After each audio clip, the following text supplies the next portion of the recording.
Hey guys, sorry to bother y'all again, man. I couldn't wait to get home to make this video.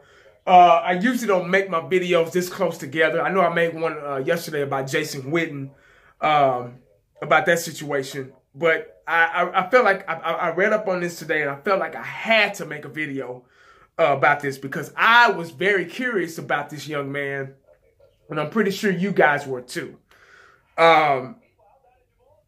I wanted to talk about Dallas Cowboys tight end Rico Gathers. This guy was an awesome talent this past season in the preseason. I think he only played 2 games, and then he was out with a concussion. You know, normally guys are out with concussions. They're, you know, out 3 to 5 weeks, if that.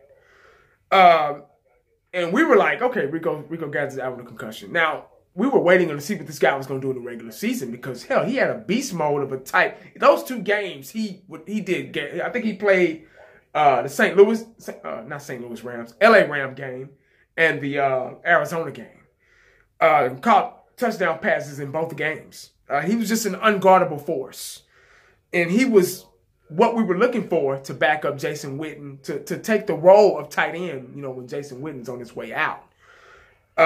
We could have really used him here this year. Dak could have used him. He could have been an extra lineman blocking. He could have been an extra target for Dak. You know, if Dez can't catch or can't get open, this guy would have been an extra target for Dak to get up the field. But anyway, guys, I read this little article on DallasCowboy.com, and it said that, let's see right here. He suffered, this was more than a concussion. He suffered jaw and neck injuries as well. It was like being in a car accident with whiplash. At the end of the season, he was starting to work with athletic trainers and the weight staff as well. I believe we'll see him as a part of OTAs and mini camps with the hope of being ready for training camp. And another guy talked to him as well.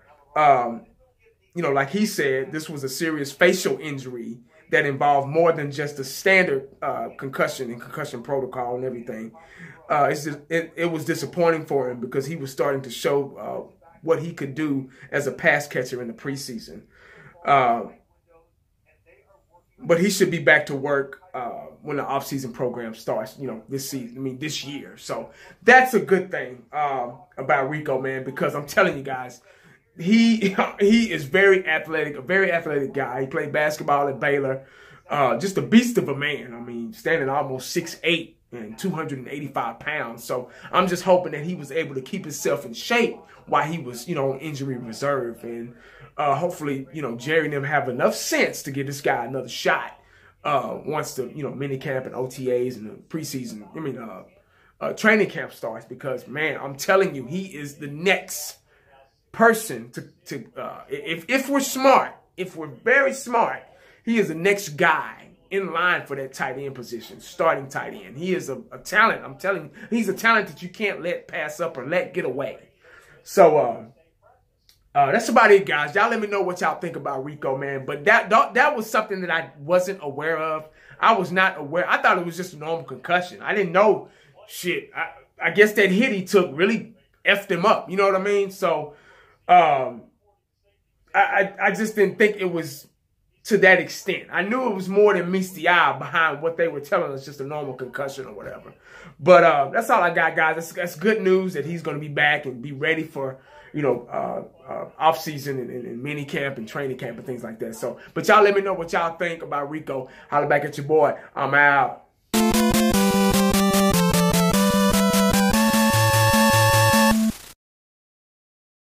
And the only thing else I got to say is,